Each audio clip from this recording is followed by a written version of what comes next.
My name is McKenna Burke. For the injury I'm going to be talking about is a broken arm that I witnessed happen. The girl in front of me, this was when I was about 12 years old, had done what's called a flyaway. So it's when you jump to the high bar, you swing out on the low bar, you do a back tuck off and land on your feet. She had done the swing out in her glide. However, her glide pulled too far, and so when she tucked, her toes came to the bar, and she came straight down and put her arm out, and she ended up with an open compound fracture through her ulna and her radius. I actually was one of the ones that was right behind her, so I had literally a front row view of her hurting herself. Um, Definitely for intrinsic, some of the risks that came with it is that she was young. She was about 9 or 10 years old at the time, so she was still learning the technique of it and still trying to grasp the concept because the skill is a harder skill, especially for that young of an age. So knowing that skill and understanding how that skill applies is very difficult. Once she was trying to figure it out, it wasn't consistent. There was a lack of consistency within the skill, which turned into extrinsic factors. Her technique, while pretty in the tuck, her technique had followed good tuck technique.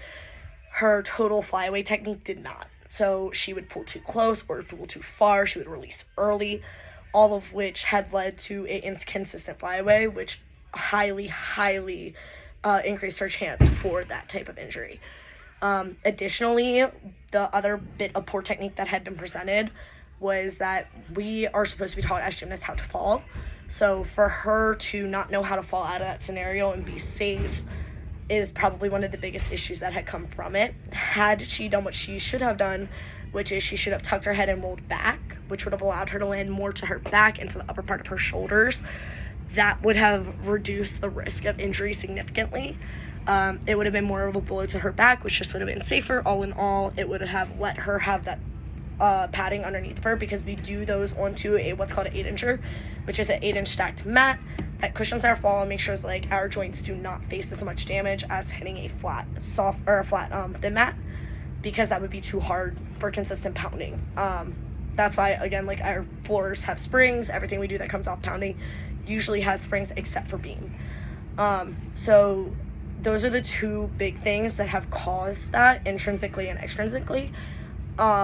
So those are the bigs. And then when it comes down to how we could have corrected this and what we could do to stop that from reoccurring, technique drilling is the number one. Doing thousands on thousands of flyaway drills would have helped benefit her so much, as she would have then understood where to let go of the bar, what her body should have been doing, how that flyaway should have occurred, and furthermore, what to do in those situations of how to bail. Bailing is not something you want to do in our sport, but it is something that does happen, and you can't always control how that bail comes. So what you do is you control the aftermath of the bail. You control how your bail is coming after. So that is the biggest thing for the lessons of injury reoccurrence. You are never to put your hand down in gymnastics. It is a quick way to break your arm, and I have seen it now multiple times. And bars is one of the biggest proponents. So those are the big factors, as well as what we can do to reduce risk injury.